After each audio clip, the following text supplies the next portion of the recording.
As your associate pastor told you, I'm Stan Guthrie. I've been here before. And if you're maybe not too lucky, I'll be here again. So appreciate your being here. I am going to be talking about this book and a little bit more about the 7 signs of Jesus. I wanted to get into this. Well, one of the reasons we're having a Sunday school over the summer is we've just not been meeting for the last year, and we really want to get back into it, and we want to get to know each other better. And I know summer can be sort of a downtime for a lot of people in this area, but I don't believe in that. So we're going to try to do some more discipleship and growth and mutual encouragement. And I really think that this topic is a great way to get into it. So I guess the first question that you might have is, why are we studying the 7 signs of Jesus? Probably I've never done that before, and what's the point of it? And I honestly believe that the 7 signs of Jesus have great implications, both for Christians and for non-Christians, and they can be life-changing implications. But I want to tell you how my interest in the subject began, and that is about 6 years ago. My niece asked me to officiate at her wedding, and now I was not a licensed minister at the time, but she said to me, Stan, I can see that your faith really is real to you, and it shows, and I want you to do my wedding. And I was very honored, but I was also a little bit scared, because obviously I'd never done anything like that before. And so I started thinking, well, who's going to be at this wedding? There's going to be Christians, there's going to be non-Christians, there's going to be Catholics, there's going to be Protestants, there's probably going to be some other groups too. So what can I do to introduce them a little bit to what I believe and what I think is important about Christ? And pretty quickly my mind turned to the wedding at Cana. And it's just a beautiful story. It's non-threatening, it's interesting, and it made me think, I think everybody will get something out of this. And I looked at it, and obviously the Gospel of John says it's the first sign that Jesus performed. And here's the interesting thing. I hadn't really thought about those signs, but the more I looked at it, I realized there were 7 signs in the first half of John. And I thought, I wonder what that's about. And so I started doing more investigating, and I realized that would make a great book. As somebody who writes for a living, you're always kind of looking for ideas. And there was one that God had already just put in the text right there, and I didn't see much out there that really talked about these signs and their significance for our lives today. So that's how I got started. But another reason why I think this topic is exciting is because, I don't know, how many of you have experienced a miracle in your life, however you define it? Something really out of the ordinary. Okay, 1, 2, 3, 4. So that's pretty good. Well, let me tell you, I've experienced a lot of miracles. Nothing like walking through the Red Sea on dry land, but let me tell you about a couple of them. On August 1st, 1961, I was born 2 months prematurely, and I had a compressed umbilical cord, is that right? And so for several months at least, Christine wasn't there. She didn't remind me of the details of my life. But I had a compressed umbilical cord, and for several months after my birth, I was, I guess, in the preemie unit, whatever they called it back then, at the Winston-Salem, I think it's General Hospital or something like that, in North Carolina. And so my parents didn't know that there was anything wrong, but pretty soon it became clear that though I was otherwise healthy, I was unable to walk on my own. And so that began a whole process of learning to live life in a way that most other people do not. But it was really a miracle that I survived. I mean, I was 3 pounds, 11 ounces. They're saving babies a lot smaller than that nowadays, but back in 1961, that was pretty unusual. And so I'm grateful to be alive, and I think that was God's hand that pulled me through that. Then after I became a Christian, I won't tell you how I became a Christian, but that's also a miracle. But I will tell you that the issue of healing and trusting God in the midst of disability has been an issue for most of my life. I'd say all of my life. And when I was in high school, I was involved in a very charismatic church. I was sort of looking around to see, what do Christians do, and what do they do? And so I was encouraged to go see this famous faith healer who was in Boca Raton doing meetings or whatever they do. And I didn't really have any context or experience to be able to process what might happen, but I thought, well, they're saying he's got a sort of a pipeline to God. Maybe we'll see if he heals me or not. I tried to sort of downplay it, but I won't. You never know. You might as well see. So I went up, and for most of the meeting, he was doing his thing. People were coming across the stage, and he would put his hand on their forehead, and they would kind of fall back and be healed or whatever. And I was like, well, that's interesting, but I didn't know what to make of it. And then he's sort of calling people out of the audience sort of randomly, describing their symptoms, and then they would say, oh, that's me, and they'd get up and go. And he said something like that, and somebody turned to me and said, hey, that's you. Why don't you get up there? So I got in line, and I got on the stage, and he pronounced his words over me. He put his hand on my head, and I don't know if it was a power of suggestion or what, but I kind of fell back into the arms of the people who were behind me. I don't know if you've ever been to one of these services. It's pretty wild. But so then I went back to my seat, and I was not instantly healed, I can tell you that. And then when the meeting was over, as people were kind of milling about or leaving, I remember I was sort of standing off by myself, and the thing that I was just sort of processing it, and so I finally just said a prayer. Well, God, if I've really been healed, let me know or give me a sign. And the next thing I knew, I just felt this, all I can say is it was a wave of peace and joy that I've never experienced either before or since. And I mean, you can't even describe it, but it was amazing. It felt like heaven. And the next thing I knew, I don't know how long that was. It may have only been a few seconds, or it might have been, a year. But the next thing I knew, I was sitting in one of these folding chairs without a cushion, just by myself. And I kind of looked up, and there had been no chair that I knew of before, but somehow God got me in a chair. I don't know if I'd fallen over and somebody put me in the chair, or God miraculously provided the chair, or what it was. But I was sitting there, I was like, wow, that was a miracle.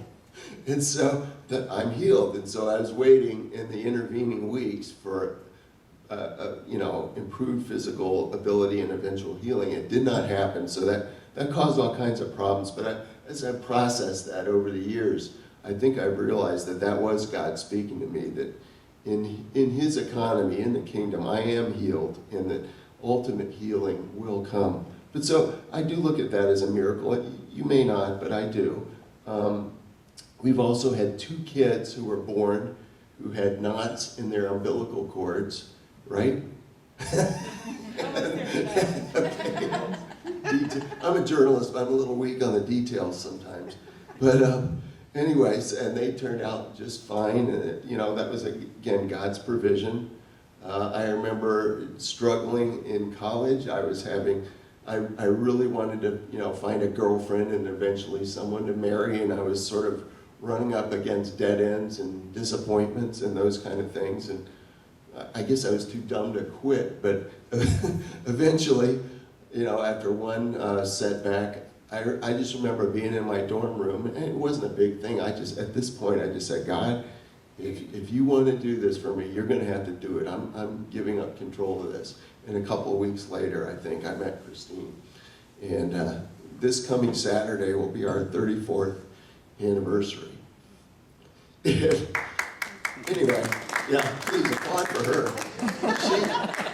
She is unbelievable. I mean, we fit so well. It's like God gave her to me specifically, and I'm just amazed. So, do you consider that a miracle? I do. That's God's provision. He doesn't always work in the technicolor explosions and all that stuff. But that is definitely a miracle. And I've got more, but I could take up the entire time of talking about this. And, that's really great, but these aren't the kinds of accounts that are going to convince an atheist. You know what I mean? I've been around people like Christopher Dawkins, and they'll always have a response to that. They'll say, well, it's the law of averages simply worked in your favor, or there was a selection bias going on. Maybe I'm seeing divine intervention in my life because that's what I want to see, right? What about all the times nothing happened? And we've all prayed for miracles, and they've not happened, correct? I'm not the only one. I prayed for tests. I prayed for all kinds of stuff. Most of it pretty unworthy as a prayer, and God did not see fit to answer those things. And then some of the miracles, including a couple that I've mentioned to you here, have come after much suffering and disappointment, or even suffering and disappointment came after the miracle. So what kind of miracle is that? So I wouldn't convince a Christopher Hitchens or Dawkins that they're real, but in my mind they are real. But they're not going to convince the hard-hearted. But as we're going to see in this series, there's always going to be such people. They're always going to continue to doubt. The good news is most people in America aren't impersonating Richard Dawkins and the New Atheists. Most people, if you look around you, already believe in miracles.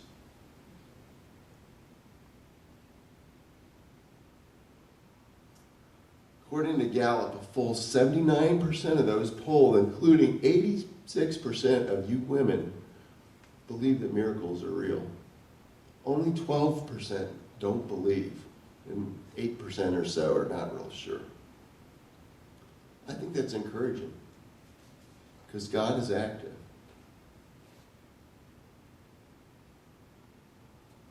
Most of us deep down want to believe in something bigger than ourselves.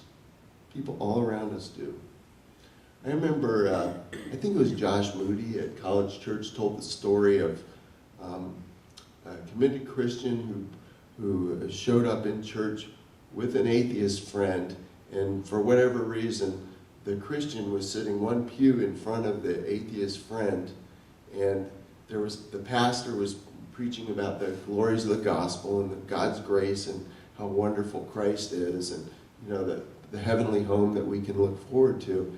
And the atheist, he's pretty cheeky, I guess. He kind of leaned forward, he tapped his Christian friend on the shoulder and whispered to him and said, I don't believe a word of this. And the Christian looked back at him smiling and said, oh, but wouldn't you like to? And I think most people really would like to. They want a reason to believe, to say yes with real integrity.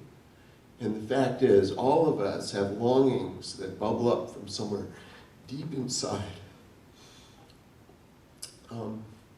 As C.S. Lewis said, if I find in myself desires which nothing in this world can satisfy, the only logical explanation is that I was made for another world. And God is prompting those longings all the time. But for many reasons, oddly enough, it's becoming harder for us Westerners, ironically, in a world becoming more and more religious every day. Did you know that? The world is becoming more religious, but not here in America and in Europe. It's becoming less religious. Why? Right now, only 47% of U.S. adults identify as members of a traditional religious home, like Baptist, Presbyterian, Muslim, Jewish, whatever. That's down more than 20 percentage points in 2 decades. So we're in free fall in a lot of these things. According to Pew Research, the share of Americans who call themselves Christians has fallen from 78% in 2007, that's not that long ago, to 65% just 2 years ago. And those who are called nones, those who say they're atheist, agnostic, or claim no religious home, have risen from 16% to 26% of U.S. adults during that same period. So things are changing, and they're changing rapidly. The ground is shifting underneath our feet. Yet, fascination with Jesus endures. That's not dropping off at all. In 2015, the National Geographic Channel adaptation of Killing Jesus premiered with an audience of 3.7 million viewers. That was its biggest number ever. And let's face it, one more. 20 million people have streamed The Chosen. You know, that new series from the Gospels? 20 million is a huge number. The last I saw, an NBA playoff game drew fewer than 1 million people. So, I mean, Jesus is really interesting to people. We sometimes forget that. But of course, such interest is to be expected, isn't it? All the years before Jesus came are still notated as BC, before Christ, although some academics will say BCE, before Common Era, because they don't want to recognize that Christ is the one who is the hinge of history. And all the years since Jesus arrived are preceded by AD. Now, when I was a kid, I used to think that meant after death. Well, Jesus died, and that's when they started. No, that's not actually how it went. He did die, but he rose again for our salvation, paying the penalty for our sins. It means Anno Domini, the year of our Lord. We're in the year of our Lord right now because he's still living.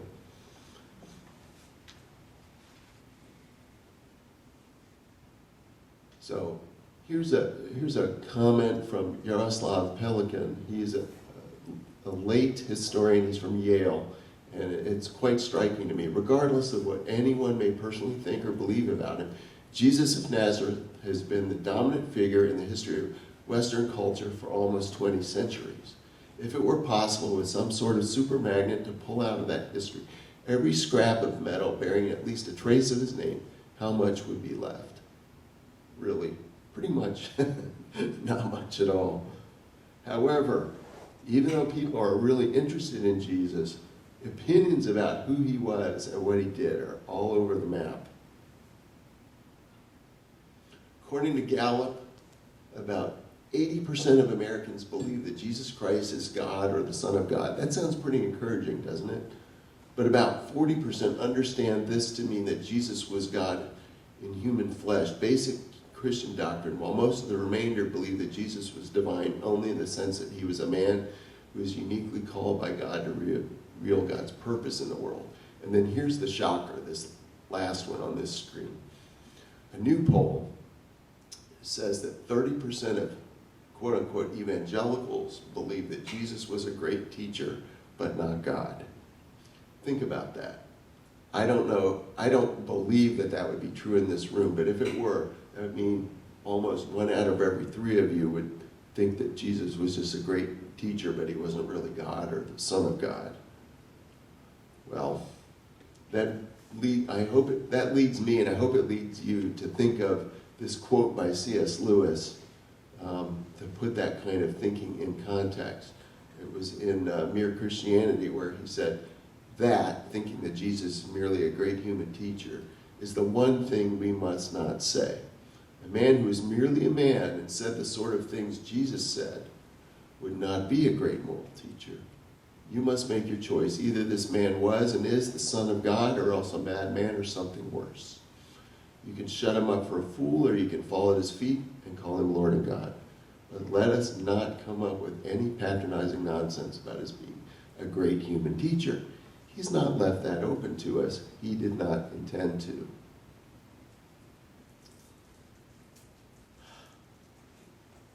Well, confusion and controversy are nothing new when it comes to Jesus, right? We've all read the book. His opponents called him a charlatan, or even a tool of the devil, or demon-possessed. Even his friends didn't know what to do with him a lot of the time, right? He exploited all their categories. Sometimes they responded to Jesus' words and deeds with worship, other times with fear. Interestingly, I find this interesting anyway, scholars today who study the historical Jesus and the movement that sprang up 2,000 years ago are surprisingly united about one thing. The Galilean was a man of miracles. Historian Craig Evans says today scholars are more open to talking about the miracles of Jesus because they rightly recognize that the task of the historian is to describe what people reported and recorded. It isn't the historian's task to engage in science and metaphysics.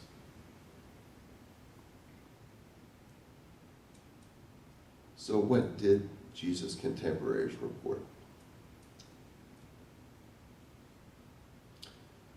Matthew, Mark, Luke, and John, the four Gospels, were all written within mere decades of his ministry, either by eyewitnesses or close associates of those who had actually walked with Jesus.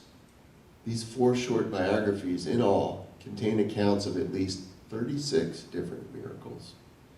There are miracles over nature, over disease, over demons, and over death.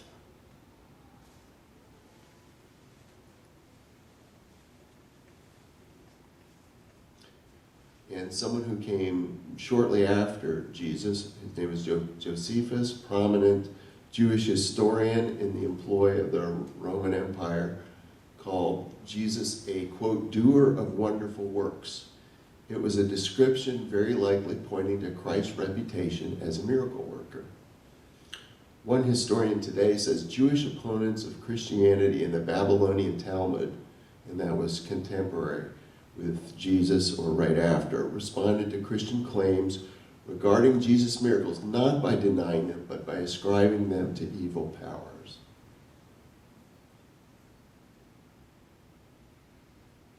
Yet, as interesting as all that is, all the contemporary accounts, all the interest in miracles, we need a more solid foundation upon which to build our lives. We need a more solid foundation upon which to share the gospel with people who don't yet know him. Obviously, either Jesus did all these miracles that are attested to him at discrete moments in history, not just something in somebody's head, and he's someone to be reckoned with, or these miracles are part of a beautiful but ultimately false narrative.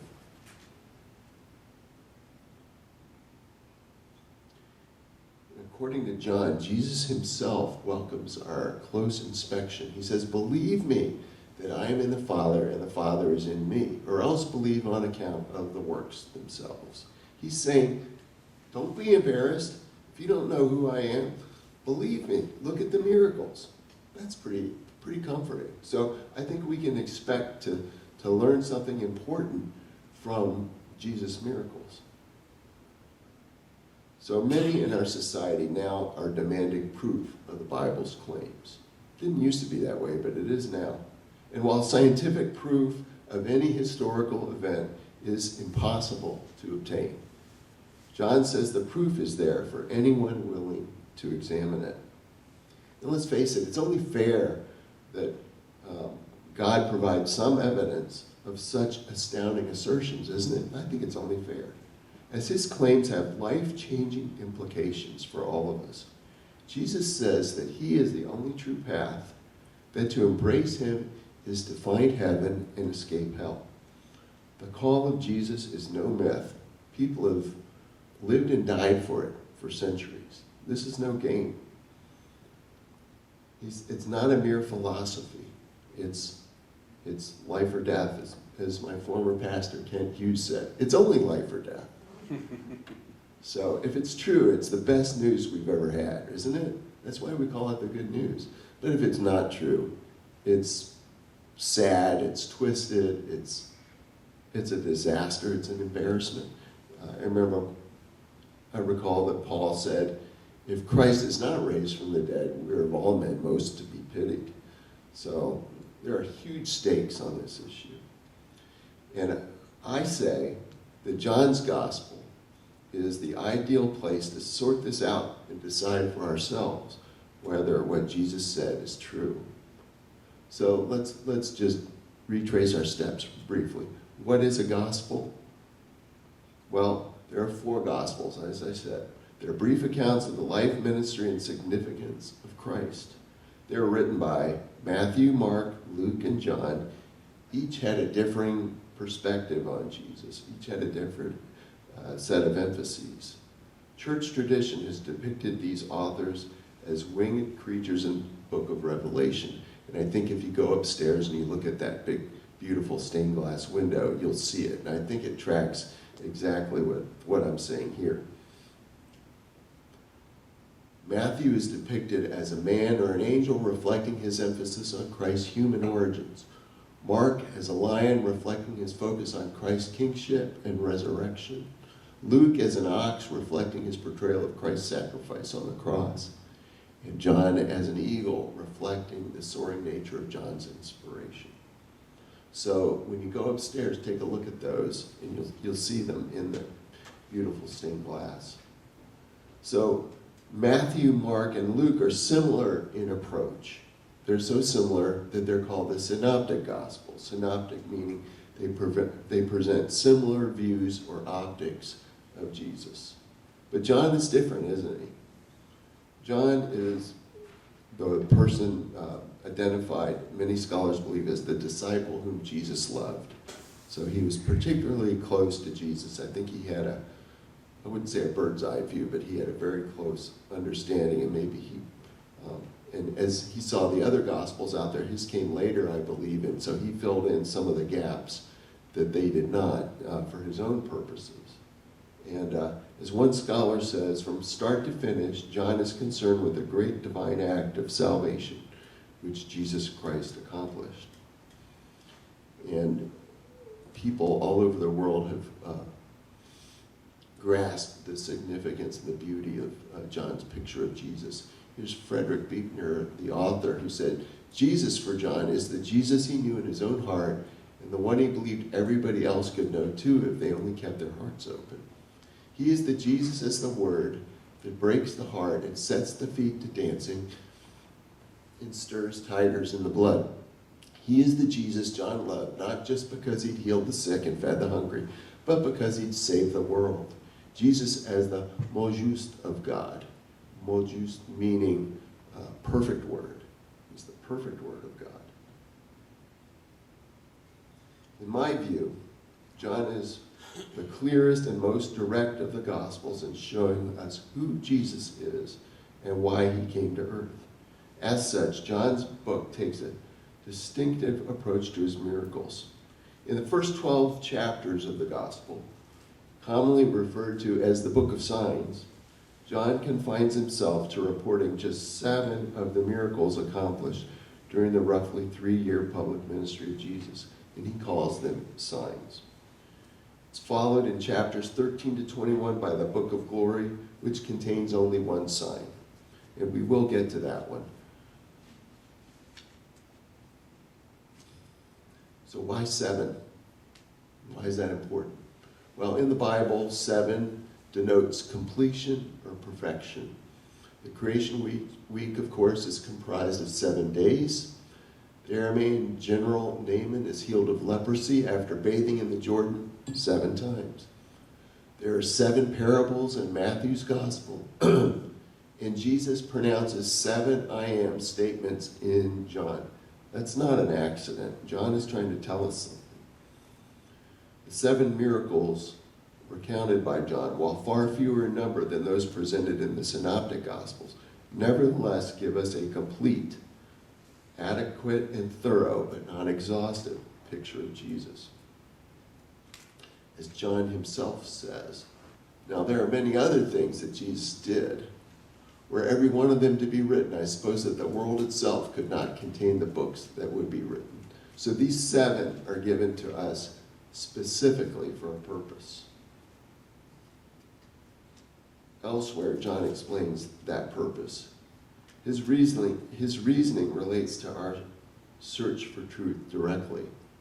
And this is something we really need to pay attention to. This is going to guide us through our entire study of the 7 signs. Jesus performed many other signs in the presence of his disciples, which are not recorded in this book. But these are written that you may believe that Jesus is the Messiah, the Son of God, and that by believing you may have life in his name. So here we have miracles, signs that are given us for a purpose, and they're not for our entertainment. They're to lead us to something. When we get to the end of this short list, John says, we will have enough information to make an informed judgment about Jesus. So whether we're Christian or non-Christian, we read this list with an open heart, it'll change our life. But I should note that the signs do much more than offer proof, as if they were simply parts of a mathematical equation or elements of a formula in physics. The signs also provide a lens through which we can clearly see Jesus, who is the most revered, admired, and yes, worshipped figure in all of history.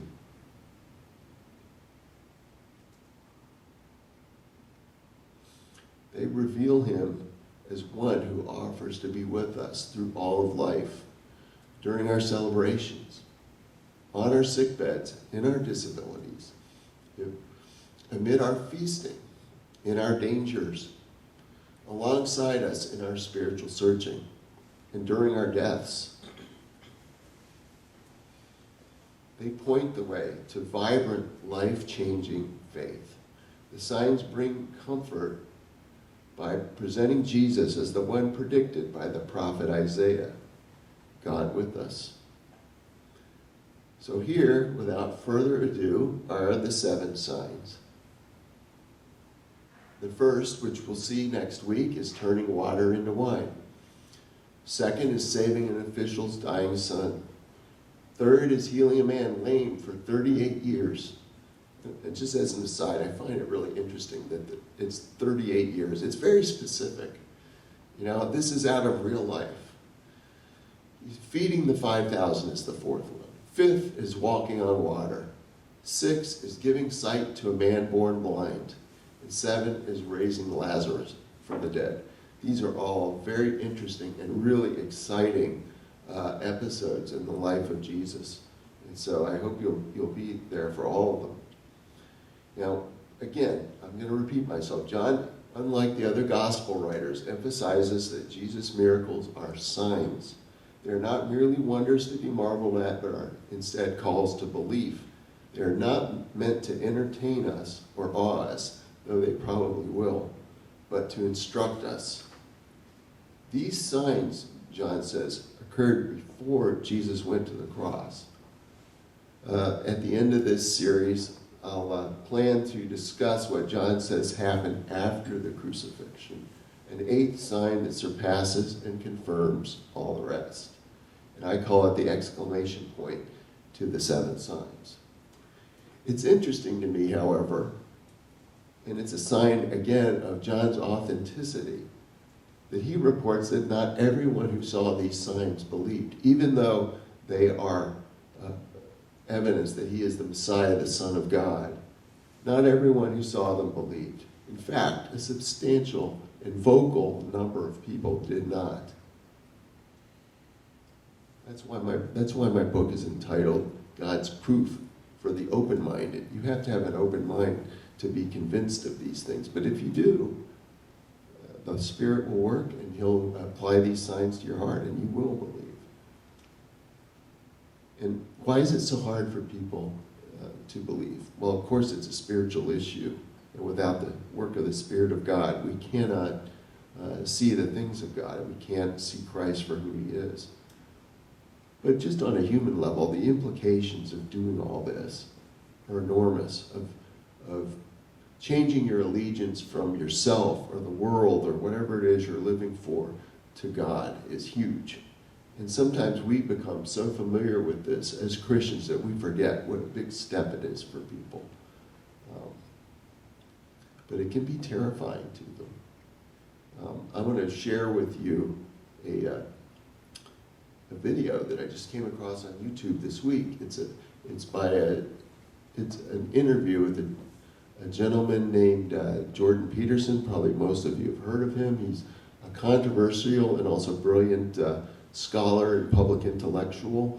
I don't need to go into all his theories and his books, but he's got a substantial following in a lot of places.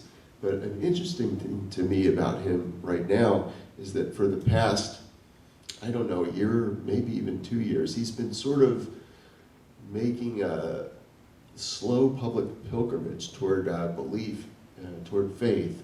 And I don't know quite where he is, but I saw this video this week, and it just stopped me almost dead in my tracks. So I'm going to try to share it with you. And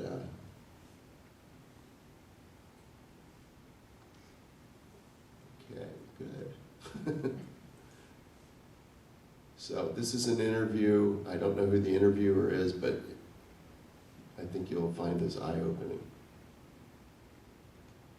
Okay, so you can think about Christ from a psychological perspective, and the critic, my critic, this particular critic that I've been reading, said, well, that doesn't differentiate Christ much from a whole sequence of dying and resurrecting mythological gods. And of course, people have made that claim in comparative religion. Joseph Campbell did that, and Jung to a lesser degree, I would say, but Campbell did that.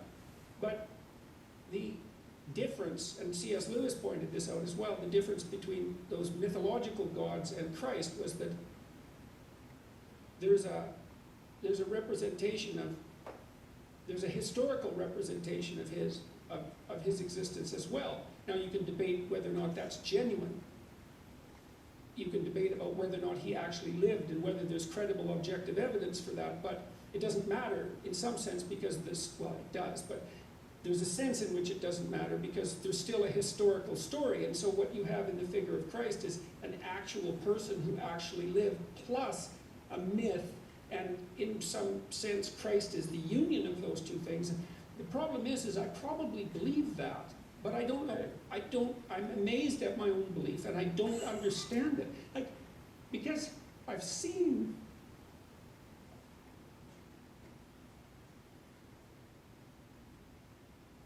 sometimes the objective world and the narrative world touch. You know, that's union synchronicity. And I've seen that many times in my own life. And so in some sense, I believe it's undeniable. You know, we have a narrative sense of the world. For me, that's being the world of morality. That's the world that tells us how to act. It's real. Like, we treat it like it's real. It's not the objective world. But the narrative and the objective world touch. And the ultimate example of that, in principle, is supposed to be Christ. But I don't know what to... that seems to me oddly plausible. Yeah. Well, I still don't know what to make of it. It's too... partly because it's too terrifying a reality to fully believe. I don't even know what would happen to you if you fully believed it.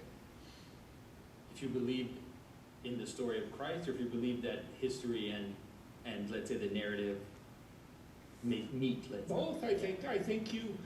Because when you believe that, you buy both those stories. You believe that the narrative and the objective can actually touch.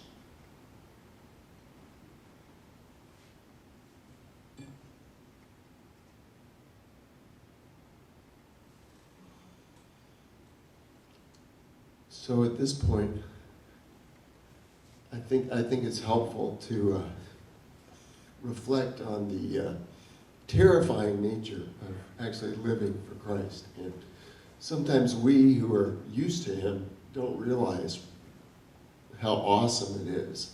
So the question I guess I want to leave with us is, do we fully believe it? The signs are God's proof, but only for the open-minded. They reveal not only who Jesus is, but who we are. Are we ready to discover the truth about Jesus and about ourselves?